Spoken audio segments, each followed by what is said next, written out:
of the Dr. Kiki Ramsey Show. And listen, today we talking about money moves. You know, Cardi B ain't the only one who can be talking about money moves. So today we're going to be talking about money moves every woman should make right now. And I'm telling you, I have the most amazing guest who's going to walk us into making some money moves right after this.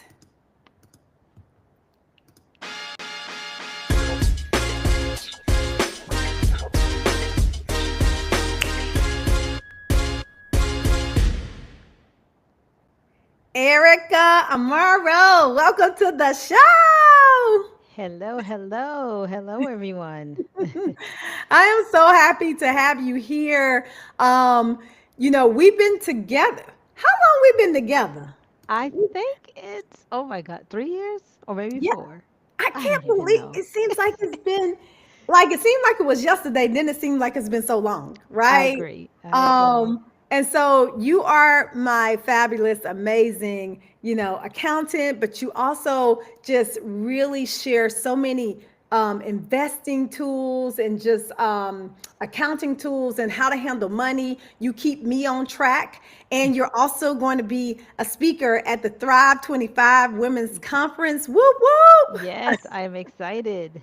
I'm excited as well. So before we jump in, why don't you tell the Dr. Kiki Ram fam a little bit more about yourself? Of course. Well, again, my name is Erika Amoro, and I want to thank Dr. Ramsey for inviting me to this event. It's I can't wait. I'm excited to be part of that Thrive event.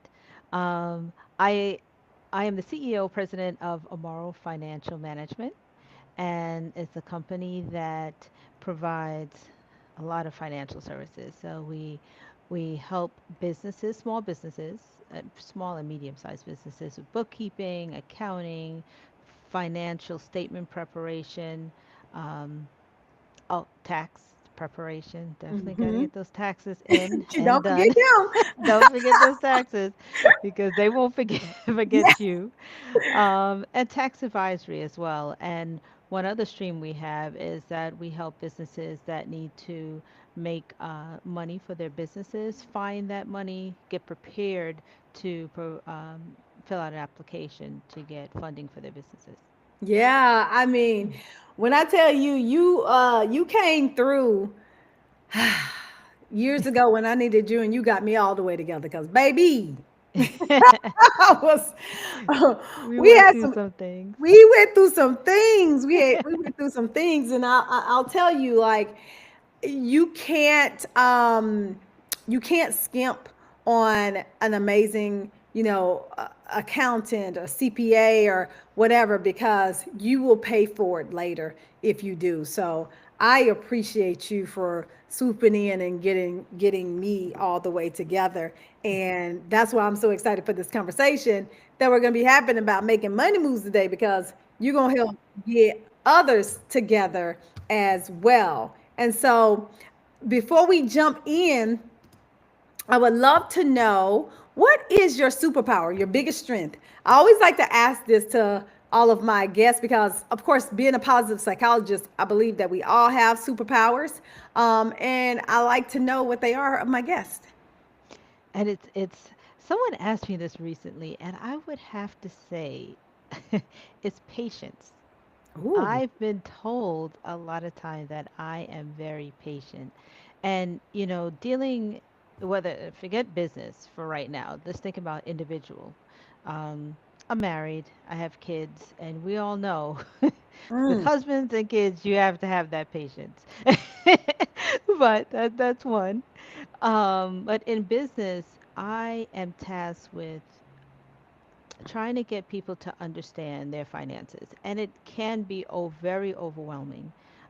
I know I have a lot of older clients that they don't know technology. They just want to run their business. They don't care about the financials and getting it together and doing everything. So I know that me being patient with them, helping them to understand their financials, what's needed, meet deadlines, um, is a superpower. And I think my clients appreciate that. We do. We Uh, do. I mean, I tell you, patience, they say patience is a virtue. And I truly, I truly believe that because I'm always working on it. But I've definitely, I've learned my lesson by asking God for stuff because then when you do, He definitely throws challenges or challenges come and you have to then display what you learned. exactly. So I agree. I've had more than my share of learning when it comes to trying to be patient in life. Oh, awesome. Well, can you share a little bit about like how did you start, educating people financially? How did you even get into like financial education? Because and tax preparation and accounting and stuff like that. Because I was a business major to begin with in undergrad, and I took accounting one, and I think I did fine. But when accounting two came, I said, "Baby, this ain't for me. This ain't for me." Okay, so I switched my whole career, like my whole Don't college we always? career. Don't we always? So I'm like, I think it's people who love this stuff and the numbers, and you're very meticulous, as well. Like you get down to the cent. How you get here? How you get here? Well, and it's funny because when I was younger as a kid, they always asked you to guidance counselor, what do you want to be when you grow up? And I said, oh, I want to be a doctor. I want to be a doctor. That's what I wanted Mm. to be. And she looked over my grades. This is junior year when you get ready to choose, what you want to be. And she looked over my grades and she said, but you only took two science classes. What are you taking next year? And I was like, oh, I'm done. I do not like science. And talk about patience, because I know she had to have patience with me talking about being a doctor and not liking science. And so she looked over my grades again and she said, you know what, you do really well in math. And I was like, oh, I love math. And so she said, are you taking calculus senior years? Of course. And she said, why don't you try accounting? And I just stared at her. I was like, what is account? I didn't even know what accounting was. I didn't understand it. And so I said, okay, I'll try it. I aced it. I loved it. Oh my Um, gosh. I got to college, I declared my accounting major, but in college, it was difficult. I did not Mm. I got to intermediate accounting and I was like, I don't understand it. So I switched my major to finance. And while accounting and finance, they work together, it was a different major. I started my finance career and I started missing accounting. Oh Well, wow. I do both. I've done both in my career. But I decided when I went for my MBA that I was going to take all my electives were going to be accounting courses. And I continued with my accounting career. I switched roles. And over the years, I've been in corporate accounting for, I'm aging myself, 20, 30, about 25 years. 25, 30 years actually, corporate accounting. And I've had roles with the same company between finance and accounting. But in 2019, I started my own business. And I said, you know what? I want to do this for small businesses, small to medium sized businesses. I saw that need for someone to get in and educate people on their finances and how Mm. to grow it so they can be more successful with their business. Yeah. Oh my gosh. Oh, I love that backstory. But it's so true. I work with a lot of women, and it is very interesting when women talk about money.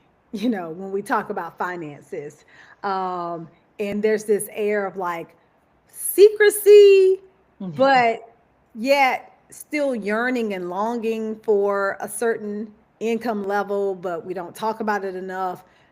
Sometimes there's not enough resources. Sometimes a lot of resources are gate kept.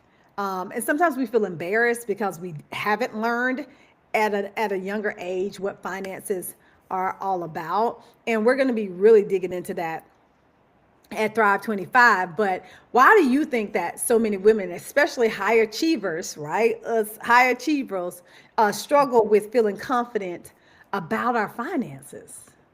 Well, I think you hit that nail right on the head. If you remember when we were in school and you look at the STEM classes, you know, science, technology, engineering, math. It was predominantly young men in those type of classes. You look at the fields, predominantly men.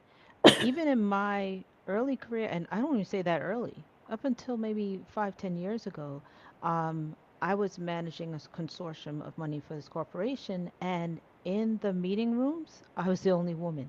Mm, We are not, we were not um, geared to go into these fields. yeah. And so we feel intimidated, maybe lack of knowledge that we have. But I have to say, there's a lot of programs out there now trying to gear up for women to get into these STEM careers because women are resilient, we're brilliant, we're amazing, and we Yes. can do anything. We have managed, even though we think that we're not good with finances, we manage the households as, in the old Yep. traditional roles. We are budgeting, we're making sure the bills are paid. And yes, the men are we're bringing home the money, but we're Mm, managing all of it. yep. So what I would say to women that are a little intimidated now, get that education. Whether it's, I'm not talking about necessarily going back into the field, but read up on how your credit score, for example, affects your business, affects your personal life, affects your bargaining and borrowing power. Things that you can do to educate yourself on finances Yeah. will help you to feel more confident. Yeah, it's definitely true. I know, like, I grew up with the poverty mindset, so it Hmm. was like we had some rough beginnings, Yes. you know, right? Like, so, struggled a whole lot, and I think it wasn't until, like, not recently, but until I started, like, speaking and motivating women, that I was even willing to talk about those struggles. Because you can talk about struggles, but when you talk about struggles with money, that's them Yeah, struggles. Like, you telling all your business, right? And that kind of exactly. thing. And I realized that that's the wrong thing. That's the wrong way, first of all, to think about money, because when you hide in secrecy and when you're ashamed, then it's very hard to then seek and find the resources that you need, because you're too worried about who gonna see you, at Hmm. this conference, or getting this book, or something like that. And so I think that you're right about it. Like, education is the best way. And so, this show is called Making Money Moves. And so I want to hop right into it real quick, because I want to make sure that we got some time to talk about some of these money moves. What Yeah. are some of the top money moves that everyone should be making right now? Because we're in a real interesting place Hmm. in our Yeah. economy, and especially this country right now. And so I don't think that this could be any more timely. I agree with that because America is greatest country. I love the opportunities that America can give us, but we have to embrace it. We have to. I would say the first money move we can do is to embrace that financial literacy. Read, read, read, and talk to other people about how they did it. Don't be ashamed. There's so many things, even now. I've been in this profession for so many years, and I join different networking groups because I don't know everything. And Mhm. I have never been ashamed to say, well, how do you do this? Somebody says, well, you should know that, but I don't. So, how do you do this? Ask those questions. Yeah. Get get everything answered. And if somebody can't answer it, they'll look it up for you. You can get it the answer together. Yeah. Um, Do you as, have, like, any, like, any good books or, like, resources in terms of literature, or do you suggest people just kind of, like, look stuff up on the internet? Like, what's the best way to figure out those resources that we need to be looking at? Because all I, resources ain't made equal. that is true. There's a lot of stuff out there. um, Off the top of my head, I can't think of a book, but Google is my best friend. I definitely Google and then look at reviews on some of these books out there. Hmm. As far as resources, it depends on where you are in life. If you're owning a business, um, the organizations like SCORE is a great organization that you can go to learn from people that have done it Yeah. before. Yeah. I love networking. I just think that that is the best way because you're talking one on one with people, and it's not somebody just sitting behind Mm. um, a screen Yeah. that you don't know if they're just talking to make money Hmm. Hmm. or if they're true. But networking with people, touching, feeling people right in your own neighborhood. I mean, I think that is a great I love that way to idea. do it. No, I love that Um, idea. I'm wondering how many people are willing to talk about money though, right? Like, I mean, and it might not be direct money per se, but yeah, having conversations, is still a great way to kind of see what other people are doing and stuff like that as well. yeah. And Yeah. I do it, I actually do it with my friends. My friends, I'm still very close with my high school, college friends back in New York. And when we get together sometimes, I ask them, do you have a 401k? Do you have even an IRA? If you don't, if your company doesn't participate or have a 401k program, I ask them these questions. And as friends, they're even less, they don't want to talk about finances with me too much, but I ask them anyway. Yeah. And just to make sure, you don't have to give me all the details, but just make sure you're doing this, this, and this, just Yeah. talking to them. I love that. Yeah. But I also love that you mentioned SCORE. I am a product of SCORE. And for those of you who are listening today, SCORE is a free organization where Yes. you can get mentorship if you have a business. And I've had my same SCORE mentor for years. Shout out to Karen. Hey, Karen, if you're Hi, watching. Karen. And so we get together, and she really still advises me on a lot of things when it comes to my business because I don't care, like you said, how seasoned you are. Mm. You always need someone to bounce ideas off of. You need someone to, help you potentially find resources that you don't know about. And so that's why I've stayed with my mentor for this long because I don't know everything. Yeah. Yeah. Awesome. So I love Uh, it. So one of the money moves is for us to really get educated. I've read a lot of books on, money. Back in the day, I used to love Susie Orman. oh, Um, yeah. and Yeah. like that was my girl. I done read like all of her books and stuff like that. I think most recently I read Ramit Singh or whatever. I think his book is called "I Will Make You Rich." That was a really good book. I know some people subscribe to the Dave Ramsey method. That's not my method so much. So, but I think that finding what resonates with you most and basically what you will actually do is going to be key because not everything that somebody tells you is something that you're willing to do either. Yeah. Yeah. I agree. And the thing is, I know in my career, there's a lot of things that maybe someone suggested and I tried and it didn't work for me. Yep. But that's something you can check off your list. It didn't work for you. And Mm-hmm. there's nothing wrong with trying it and seeing if it does. Absolutely. Um, Okay. What's another one? um, Another one I would say is having contingency fund.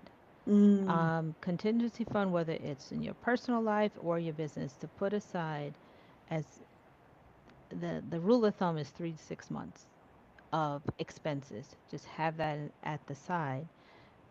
As we all know, things happen, and having that contingency fund can help you um, balance for the future and saving for your future, building your wealth, having that at the side so you're not using your current income to balance when there's a big task yeah. or having something there.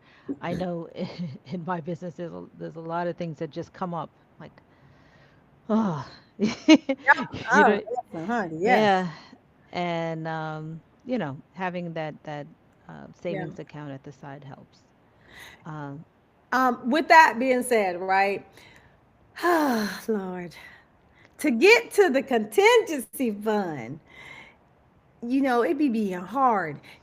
I honestly think, right?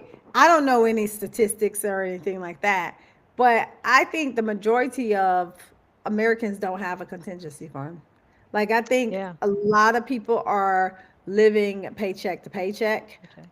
And so the thought of having a contingency fund is kind of, you know, far out there for some people. Um, Hmm. but you said 3 to 6 months. I mean, anything would be good, I agree. right? If just the mindset of starting to, I get a paycheck $5,000 and I'm going to put $100 at the side. Just the mindset of I need to put something at the side for a rainy day. Yeah, And yeah. starting to have that mindset, I think is good. That's what I did. And one of the things that I learned early on is that, when I was starting to learn how to save, was that I needed to get myself into the comma club. And the comma Mm. club is at least $1,000 because that's got one comma. Yeah. Um, and I fought hard, right, to get into the comma club and to stay in the comma club, right? Like, it's one thing to get to the comma club, but then you turn around, you got a bill to pay. Yeah. The goal is Yeah. to get there and then stay there and Hmm. hopefully add to it. And so I think that contingency fund is so important because I mean, my husband just had a little incident with his car. And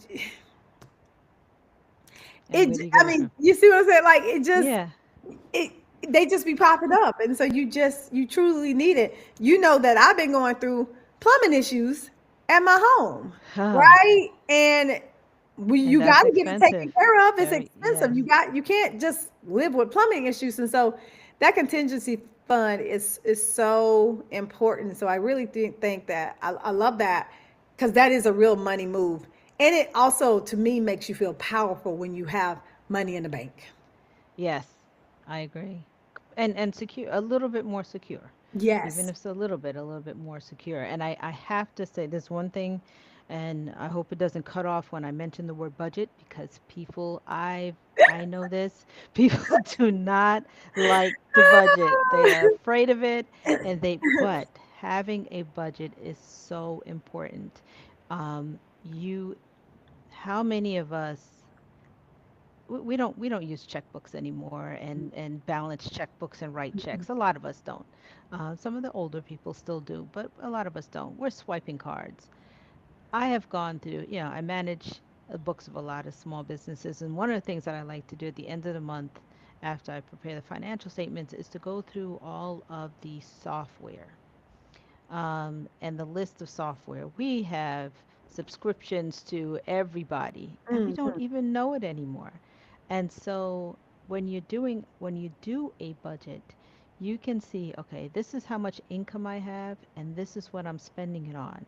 And that can help you not to save. It can help you to save for that contingency fund and maybe weed out some of these expenses that you don't really need Yeah. subscriptions. Yeah. So having a budget is really great. Yeah, that's the dreaded B word. Yeah, that's a dread, I know. The A lot of dreaded people B don't word. like to do it. I do it for myself every month on You, my personal side. I do. I so, do just to keep. what are your thoughts about budget software then? I think it helps. Okay. Like even, and I don't know if we could say names, but It's I'm whatever. not Yeah. I mean, advocating for any type of business, but like something like Quicken. mhm. What you do with that software, it's an app and you attach your bank accounts to it, and Quicken will go through all of your transactions, anything that you swipe your card, credit, your debit card with, and categorize it for you. And this is, I'm saying, on a personal level. Mhm. Mhm. So on a personal level, at the end of the month, you can see, oh shoot, I spent this amount of money. I didn't realize I spent so much money. Right. So software, I think it has come a long way. And I think it's very helpful. And then you don't really have the task of getting spreadsheets and trying to figure everything out. Save that for the Yeah. accountants. Yeah, I Yeah. just I think software does make it easier, and I mean, like I said, like you said, most people don't like the B word, but why do you think that's the case though, right? If it's helping us. Because it reveals what you're really doing. It it tells on you. The That Because budget we want to do says what we want to do with our, we want to exactly. do. Well, I didn't realize it. I didn't know. But yeah, the budget tells on you. Yeah, So I think it does. It does. And it makes you be accountable yes. to your spending. And I just downloaded a budget app as well, but I have to get myself um, in the mood and in the habit of going on to the budget software and Yeah. actually looking at it on a weekly basis and making sure that we stay on track and stuff like that. Because we used to do it old school. We had a spreadsheet and all that kind of stuff. Exactly. And I like Yeah. seeing it like that, but it's not practical. Like it's not It on the takes more go time. like that. So Yeah. I think that we need to reveal our spending habits because a lot of us really do have our head in the sand when it Mhm. comes to Yeah. our money. We do. Yeah. Yeah. So, wow. Okay. I want I want to say one more thing. Okay. Next money move. Next money Make move. money moves. One of the things that I'm really passionate about is for W-2 workers. If you have a job, check with your benefits. Make sure that you're doing as much as you can to maximize your 401k. It's a lot of money. For individuals, you can put up to like 23,000, I think in 2025, 23,500. Mm, If you're over 50, you can put in an additional 7,500 a year into that 401k. What does that do? First of all, I read an article just the other day that said um, that by the time, you know, a lot of us get to 65, Social Security is going to be dwindled. We are not promised to get 100% of what we put into Social Security by the time we get to 65. So having a 401k, we're saving for our future. mm, Um, that's number one. Number two is when you put in pre-tax dollars into the 401k, you are lowering your taxable income. So mm. you're getting taxed on less money, even though you're making it, but you're saving. So, um, and if your company matches, definitely take advantage of that because they're helping you to save for your future. And they're putting that in there.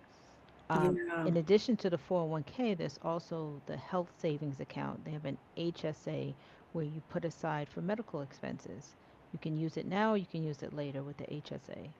Um, some some in like high commuting places like New York and maybe Atlanta, some companies offer commuter benefits where they'll take some money that you can put into and you get a card for that, you swipe it. But these are all pre-tax dollars that you can use that can help you lower your taxable liability. Yeah. And so you're paying less taxes. So you're saying max out the 401k if it's offered to you, Hmm. And and if you everything like can, that, if you yeah, can. yeah. And so if you can't max it out, what's the next level? Oh, you just put something in there.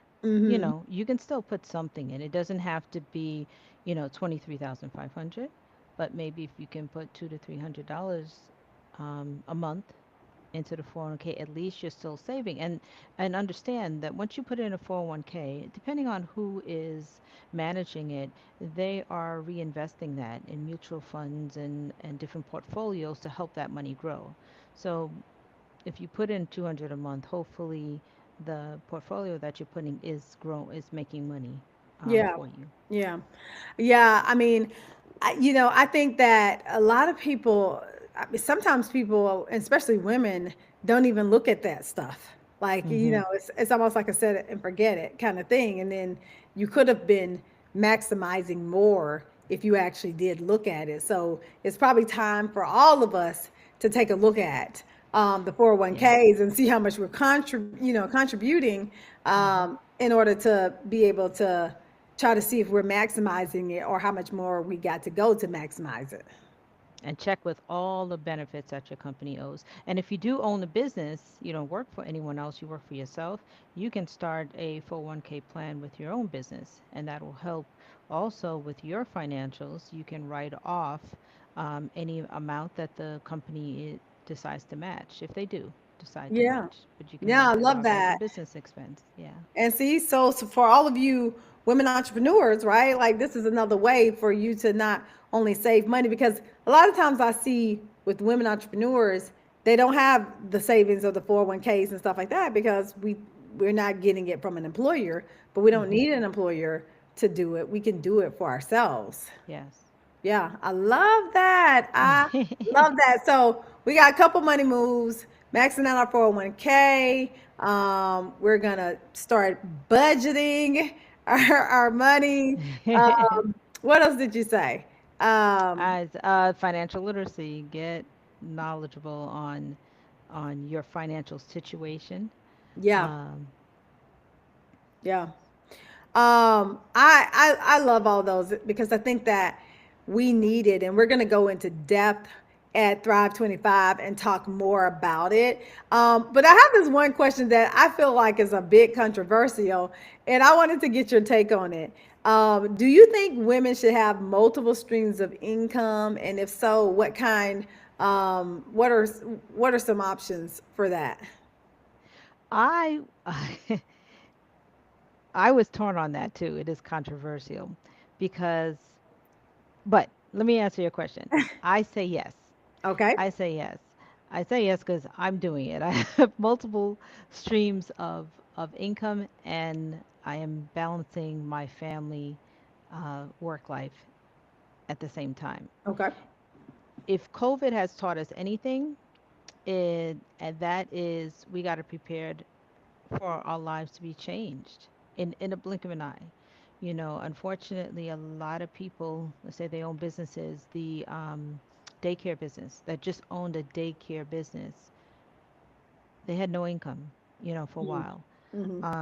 So if you had multiple streams, let's say that you had another example was a music store where they had kids coming in taking lessons like that, you know. Um, they started quickly offering, if they didn't already, online classes. So they had another stream of income coming in to help them through those times. So if you're going to have multiple streams of income, I would say kind of keep it in the same industry because it Okay. is very difficult to give your 100% if you have a music store and a pizza shop next door. There you You go. Yeah. can't, you cannot focus and you Yeah. can't give your 100% to grow your business.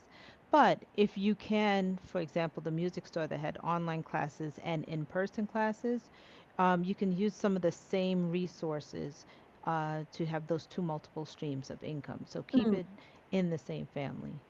I love that answer. Like I hadn't really thought about that angle, but I do. It makes perfect sense, and I love that answer. I think where I'm at with like the multiple streams of income is I find it. Of course, I have multiple streams of income as well, right? But I always used to, listen to people and they're like, you got to get multiple streams of income. But I used to be like, well, you got to get one stream of income that's actually producing first, right? Mm-hmm. Before you actually Mm-hmm. can get multiple Yes. streams. And I think people, what I see is I see people struggling trying to run two businesses or, doing all these things to make it work where your one source ain't working. Yeah. Yeah. And that exactly. And you know, some of those things, one advice that my dad actually gave to me is that when you're running a business, try you set up your business. You struggle in the beginning. You learn the ins and outs of it. Then you hire maybe an apprentice to help you with that business and you train them the way you want your business run. And then if you want to go into another business, another income stream, you have someone there that is running the business the way that you want it run. And you keep, and yet you're still bringing in money from that resource, and then you can move on to the second resource. So don't think about only that I'm doing this by myself. Yeah. No, you gotta you gotta get other people to help you, um, hire some people, network with other people that can help you run your business. Yeah. I mean, it's so true because, I mean, any successful business does not run alone. Yeah. Like, I Mm. mean, I mean, I'm a living testament. I mean, I've been in business for 15 years, and I started seeing significant improvements in my income when I hired my first full time employee. And then, since then, I've hired more people, and so my income has risen. But because I'm not doing it all by myself, Yeah. Yeah. you know.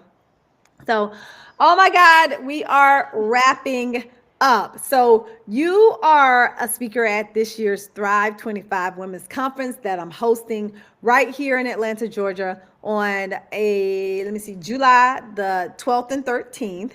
And Yes. we're going to be digging into some more money moves in depth at the conference. What are you excited about when it comes to the Thrive 25 conference? I'm excited about hearing other people's stories and their struggles. I said one of my superpowers was patient, and I was deciding because one of the things that I love to do is to dive in and help people fix things, or to help people give answers, to provide answers. So if someone comes and they have all their books are messed up, they tried QuickBooks and just everything was all over, to come in there and say, you know what, you can relax, um, and I got you. This is how you can fix it. Answer questions.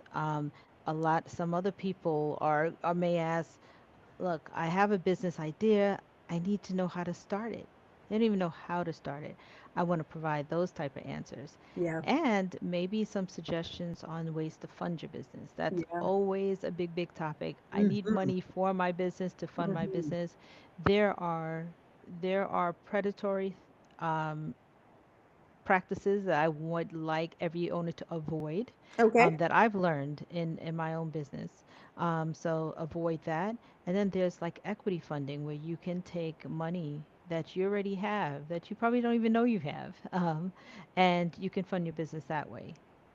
So I want to talk about business funding as well. Yay, I'm so excited. Oh my God, this is going to be so good. And I know that there's going to be women there who don't necessarily have a business, but they have a career, and they're going to be looking forward to figuring out how can they get a raise and how can they, Oh up yeah. level in their career and stuff like that. And so we're going to be diving into all of that at the Thrive 25 Women's Conference. And so I'm so excited that you are going to be there. But before we go, tell everybody what's going on with you, where they can find you at, outside of coming to the Thrive 25 Women's Conference. Well, I recently, I'm going to say relocated to Atlanta, Georgia. So I'm in in the area again. And what I have going on is I'm just outside tax season finally. I mean, I know it ended in April, but it never really ends. So we take this time now to re-educate ourselves and read up on the new tax laws. And we all know that there may be some big changes coming next year. So it's going to be a lot. So that's what I'm pretty much doing now, getting clients ready for their half year financial statement review. Okay. That's where I am. So Yeah. if you have any questions, you need to get in touch with me. You can, my phone number, you can call me on 404 689 6540. My website, amorofinancial.com. Or you can email Yay. me through the website too. Awesome. Y'all listen, let me just tell you, she's amazing. Thank you. I just I can't speak highly enough, about you and about your services and just how you are just so caring. You're not just, another accountant or, an advisor or anything like that. You're somebody who really does care. So I can vouch for that. Oh, Um, thank you. Thank you. so thank you so much for being on today's show. So listen, y'all, if y'all want to really learn from Erica and the rest of the speakers that are going to be at the Thrive 25 Women's Conference coming up, go on to kikiramsey.com/thrive25. You can get your tickets there. They are selling, and we're going to have a house full of an amazing women and presenters. And so I would love to see you there. All right, y'all. Y'all know that you have the ability to create your own happiness. So go Hmm. out there and spread some joy. Until next time, peace. Bye bye.